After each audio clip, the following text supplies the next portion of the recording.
CM Brijesh पाठक के बार बार निरीक्षण के बाद भी बाराबंकी जिले में स्वास्थ्य विभाग सुधरने का नाम नहीं ले रहा है। आज एक बार फिर से डिप्टी सीएम बृजेश पाठक के निरीक्षण के दौरान जिला अस्पताल में कई कमियां देखने को मिली। इन कमियों को देखकर डिप्टी सीएम बृजेश पाठक का पारा चढ़ गया और उन्होंने वहां पर मौजूद डॉक्टरों को जमकर फटकार लगाई। डिप्टी सीएम ने अस्पताल में गंदगी को देखकर आउटसोर्सिंग कंपनी का एक दिन का पैसा काटने के भी आदेश दिए। मरीजों को दिए जाने वाले भोजन न मिलने पर उसकी 20% राशि की कटौती करने का निर्देश दिया गया।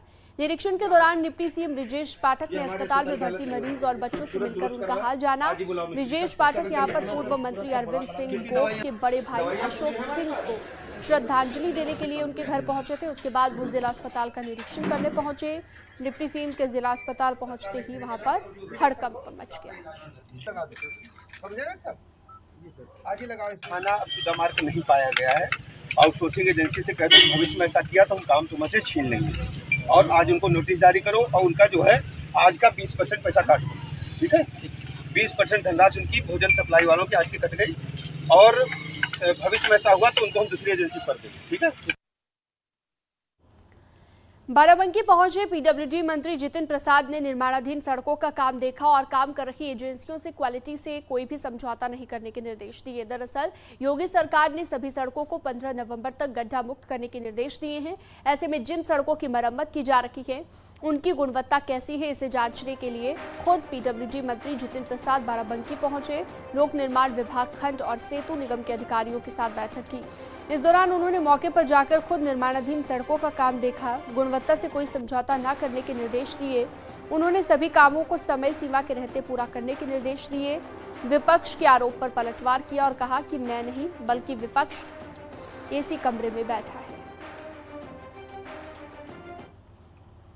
समाजवादी पार्टी ने इलेक्शन कमीशन के नोटिस पर पलटवार किया है। पार्टी ने चुनाव आयोग पर पक्षपात करने का आरोप लगाया है। पार्टी प्रवक्ता उदयवीर सिंह ने कहा है कि चुनाव आयोग पार्टी फोरम में कही गई बातों को लेकर नोटिस जारी कर रहा है। आपको बता दें कि ईसी ने नोटिस भेजकर हर विधानसभा क्षेत्र से 20,000 मुस्लिम और यादवों के नाम काटने के अखिलेश यादव के आरोप के सबूत मांगे।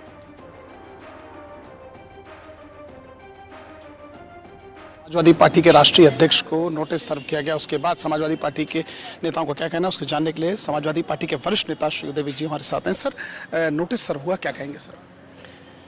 देखिए, इस नोटिस से चुनाव आयोग पर जो आरोप लगे थे जनता के दिमाग में इस नोटिस ने उनकी पुष्टि कर दी है।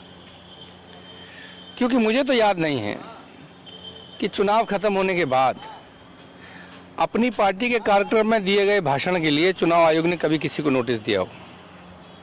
और जो नोटिस में सवाल पूछे हैं वो तो मीडिया के सैकड़ों रिपोर्टों में मौजूद हैं। आप ही लोगों ने कई जगह रिपोर्टिंग की होगी और बहुत सारे अखबारों में छपाए गए किस तरीके से किस बूथ पे कितने लोग वंचित हो गए। लोग संघर्ष करते रहे, अपने वोट के अधिकार को मांगते रहे, लेकिन वो वोट डालने का मौका नहीं मिला।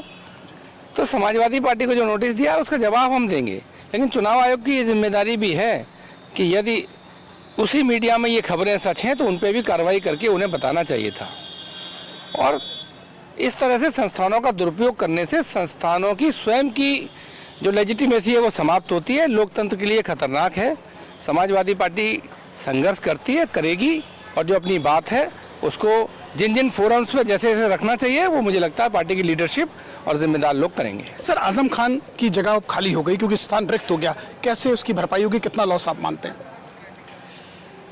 किसी भी पॉलिटिकल आदमी जिसने पूरी जीवन में संघर्ष करके जमीन से उठ के अपनी जमीन बनाई हो, उसे कोई कोर्ट का फैसला या कोई लोकसभा या विधानसभा का स्पीकर उस जगह को खाली नहीं कर सकता।